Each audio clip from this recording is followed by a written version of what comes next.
Hello friends, welcome back to YouTube channel Information Assamese. Indian Statistical Institute পৰা নতুন post আহিছে আৰু ইয়াতে চাওক ইয়াৰ বাবে কি এলিজিবিলিটি লাগিব সম্পূৰ্ণ তথ্য ভিডিওটো আলোচনা কৰিম গতিকে চাওক ভিডিওটো চাওক ইয়াতে যেটো পোষ্ট আছে ইঞ্জিনিয়াৰ ইলেক্ট্ৰিক্যাল ইয়াৰ বাবে আপোনাৰ চাওক ভ্যাকেন্সি আছে আনৰিজাৰ্ভৰ বাবে এটা আছে অৰ্থাৎ ইয়াৰ বাবে সকলোৱে পাৰিব এপ্লাই কৰিব আৰু যেটো এসসিৰ বাবে এটা ৰিজাৰ্ভ হৈ আছে তাৰ পিছত ইয়াতে স্যালাৰি দিয়া আছে চাওক 44900 ৰ পৰা ইমান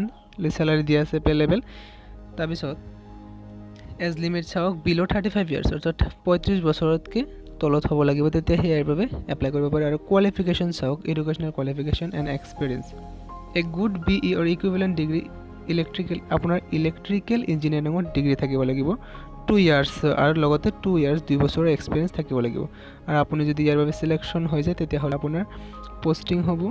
ইনিশিয়ালি এট কলকাতা প্ৰথমতে কলকাতা আৰু দিল্লী ইয়াৰ ভিতৰত আপোনাৰ পোস্টিং হ'ব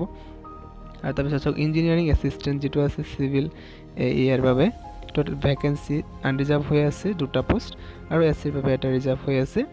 আৰু পে স্কেল দিয়া আছে 35400 ৰ পৰা ইমান লৈ আৰু এজ লিমিট চাওক বিলো 35 ইয়াৰ্স আৰু 35 বছৰতকে অৰ্থাৎ তলত হ'ব লাগিব তাৰ পিছত চাওক ইয়াৰ বাবে কোৱালিফিকেশন আৰু এক্সপেৰিয়েন্স হায়াৰ সেকেন্ডাৰী আপুনি এইচএস পাস হ'ব লাগিব হায়াৰ সেকেন্ডাৰী তাৰ পিছত উইথ এ ডিপ্লোমা আৰু লগতে আপোনাৰ 3 বছৰৰ ডিপ্লোমা থাকিব লাগিব আৰু লগতে 1 বছৰৰ এক্সপেৰিয়েন্স থাকিব লাগিব তেতিয়া আপুনি ইয়াৰ বাবে এলিজিবল হ'ব আৰু যেটো চাওক এতে place of posting initially Kolkata Delhi ভিতৰত হ'ব আপোনাৰ পোস্টিং তাৰ পিছত চাওক ইঞ্জিনিয়াৰিং এসিস্ট্যান্ট ইলেক্ট্ৰিক্যাল ইয়াতে এইটো ভ্যাকেন্সি আপোনাৰ আনৰিজাৰ্ভ হৈ আছে দুটা ওবিসি আৰু এনসিএলৰ বাবে এটা আছে পে স্কেল দিয়া আছে 35400 ৰ পৰা ইমান দিয়া আছে আৰু এজ লিমিট দিয়া আছে বিলো 35 বছৰ 35 বছৰতকৈ তলত হ'ব লাগিব আৰু লগতে চাওক এডুকেশনাল কোৱালিফিকেশন 10+2 আছে হায়াৰ সেকেন্ডাৰী পাস হ'ব লাগিব উইথ এ ডিপ্লোমা 3 বছৰ ডিপ্লোমা লাগিব লগতে 1 ইয়াৰ প্ৰ্যাকটিক্যাল এক্সপেৰিয়েন্স লাগিব তাৰপিছত প্লেস অফ পোস্টিং কলকাতা আৰু বেংগালুৰুৰ ভিতৰতে হ'ব ইলেক্ট্ৰিশিয়ান এ ভ্যাকেন্সি আনৰিজাৰ্ভ হৈ আছে 9টা আৰু এসসিৰ বাবে যেটো আছে এটো দুটা পোষ্ট আছে আৰু লগতে ওবিসি এনসিএলৰ বাবে দুটা আছে ইডব্লিউএছ এটা তাৰপিছত সব পে স্কেল দিয়া হৈছে 21700 ৰ পৰা 69100 টকা তাৰপিছত বিলো 35 ইয়াৰ্স এজ লিমিট হ'ব লাগিব 25 বছৰকৈ তলত কোৱালিফিকেশন এডুকেশনাল কোৱালিফিকেশন আৰু এক্সপেৰিয়েন্স হ'ব লাগিব আপোনাৰ স্কুল ফাইনেল আৰু ইকুইভ্যালেন্ট উইথ আইটিএস আপোনাৰ আইটিআই সাৰ্টিফিকেট থাকিব লাগিব with permit equivalent to electrical wiremen's class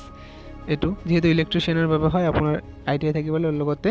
permit থাকিব লাগিব equivalent to electrical wiremen's class operator কাম মেকানিক মেকানিকৰ যেটো পোষ্ট আছে ইয়াতে ভ্যাকেন্সি আনৰিজাৰ্ভ হৈ আছে 6টা এসসিৰ বাবে দিয়া আছে আনৰিজাৰ্ভৰ 6টা এসসিৰ বাবে এটা ওবিসি এনসিএলৰ বাবে এটা দিয়া আছে আৰু পে স্কেল চাওক 21700 পৰা ষ্টাৰ্ট কৰি 69100 আৰু লগতে এজ লিমিট 25 বছৰ তলত হ'ব লাগিব আৰু যেটো হৈছে কোৱালিফিকেশন এণ্ড এক্সপেৰিয়েন্স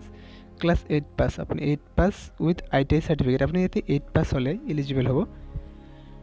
তাৰ পিছত আপোনাৰ ইয়াতে লগতে আইটিআই সাৰ্টিফিকেট লাগিব এবাৰৰ পোষ্ট যেটো আছে এটো চাওক আনৰিজাৰ্ভ হৈ আছে এটা ভ্যাকেন্সি আনৰিজাৰ্ভ হৈ আছে এটা তাৰ পিছত পে স্কেল চাওক 21700 পৰা আৰম্ভ কৰি 69100 টকা আৰু 35 বছৰৰ তলত হ'ব লাগিব বয়স এডুকেশনাল কোৱালিফিকেশন আৰু এক্সপেৰিয়েন্স অফ স্কুল ফাইনেল আৰু equivalent with knowledge and experience of driving আপোনাৰ ড্ৰাইভিংৰ নলেজ থাকিব লাগিব টাইপস অফ ভেহিকলস বিভিন্ন ধৰণৰ ভেহিকল অৰ্থাৎ যান-বাহন চলোৱাৰ নলেজ থাকিব লাগিব মাষ্ট পজেছ ভ্যালিড ড্ৰাইভিং লাইসেন্স আপোনাৰ ভ্যালিড ড্ৰাইভিং লাইসেন্স থাকিব লাগিব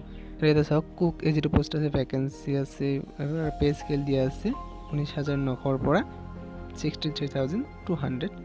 আৰু এজ লিমিট 35 ইয়াৰ্ছৰ তলত হ'ব লাগিব qualification experience higher secondary 10+2 pass হ'ব লাগিব with a trade diploma cook certificate থাকিব লাগিব place of posting initially at Kolkata আৰু এসিস্ট্যান্ট লাইব্ৰেৰী যেটো আছে লাইব্ৰেৰীৰ পোষ্ট আছে এসিস্ট্যান্ট লাইব্ৰেৰী তাৰপিছত ভ্যাকেন্সি ইয়াতে দিয়া আছে আনৰিজাৰ্ভ হৈ আছে 5টা এসসিৰ বাবে এটা দিয়া আছে এনেকৈ আৰু পে স্কেল দিয়া আছে 21700 পৰা ষ্টাৰ্ট কৰি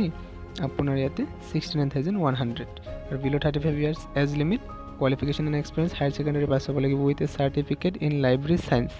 from a recognized institution আপোনাৰ সাৰ্টিফিকেট থাকিব লাগিব 10+2 পাস হোৱাৰ লগত with knowledge of typing আপোনাৰ কম্পিউটাৰ নলেজ থাকিব লাগিব ডাটা এন্ট্ৰি আৰু প্লেস অফ পোস্টিং কলকাতা দিল্লীৰ ভিতৰতে হ'ব ইনিশিয়ালি এছিষ্টেণ্ট লেবৰেটৰী ইয়াতে ভেকেঞ্চি আছে এইবিলাকৈ চাওক ভাগ কৰি দিয়া আছে আৰু পে স্কেল দিয়া আছে 21,700 পৰা 16,100 এজ লিমিট 35 ইয়াৰৰ তলত আৰু লগতে কোৱালিফিকেশ্যন কৈছে হায়াৰ ছেকেণ্ডেৰী 10+2 পাছ হ'ব লাগিব প্ৰেফাৰেবলি ইন ছায়েন্সত পাছ হ'ব লাগিব ছায়েন্স বেকগ্ৰাউণ্ডৰ পৰা হ'ব লাগিব with relevant subject vocational stream with 1 years training 1 বছৰ ট্ৰেইনিং থাকিব লাগিব knowledge of computer operation and data entry ইয়াতে আপোনাৰ নলেজ থাকিব লাগিব তেতিয়া আপুনি ইয়াৰ বাবে এলিজিবল হ'ব তাৰপিছত চাওক এছিষ্টেণ্ট যিটো ৰেপ্ৰ' ফটোৱে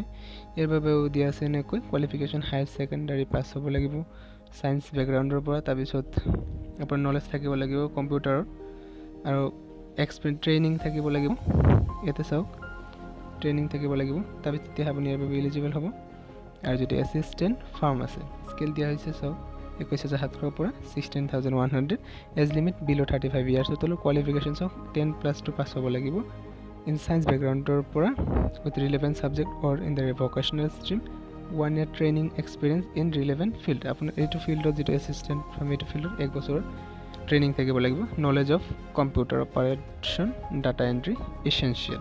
আপোনাৰ ডাটা এণ্ট্ৰিত নলেজ থাকিব লাগিব তাৰপিছত তেতিয়া আপুনি ইয়াৰ বাবে এলিজিবল হ'ব আৰু এটা চাওক এজ ৰিলেক্সেশ্যন দিয়া আছে কেটেগৰী ৱাইজ 5 বছৰ যদি আপুনি SC ST কেটেগৰীৰ পৰা বিলং কৰে 5 বছৰ এজ ৰিলেক্সেশ্যন পাব আৰু 3 বছৰ এজ ৰিলেক্সেশ্যন পাব যদি আপুনি OBC আদি কেটেগৰীৰ পৰা বিলং কৰে তেতিয়া তাৰপিছত চাওক ইয়াতে date of opening online application আপোনাৰ এইটো অলৰেডি 1 জুলাইৰ পৰা অনলাইন এপ্লিকেশ্যন ষ্টাৰ্ট হৈছে আৰু লাষ্ট ডেট ইয়াৰ বাবে দিয়া আছে 23 জুলাই অৰ্থাৎ আপোনালোকে ইয়াৰ বাবে চাব যদি এলিজিবল আৰু ইণ্টাৰেষ্টেড হয় তেন্তে এপ্লাই কৰি দিব গতিকে এইখিনি আছিল ভিডিঅ'টো যদি ভাল লাগিছে তেতিয়া লাইক কৰিব নিজৰ ফ্ৰেণ্ডছৰ সৈতে শ্বেয়াৰ কৰিব আৰু চেনেলটো যদি এটা ছাবস্ক্ৰাইব কৰা নাই তেন্তে ছাবস্ক্ৰাইব কৰি দিব ধন্যবাদ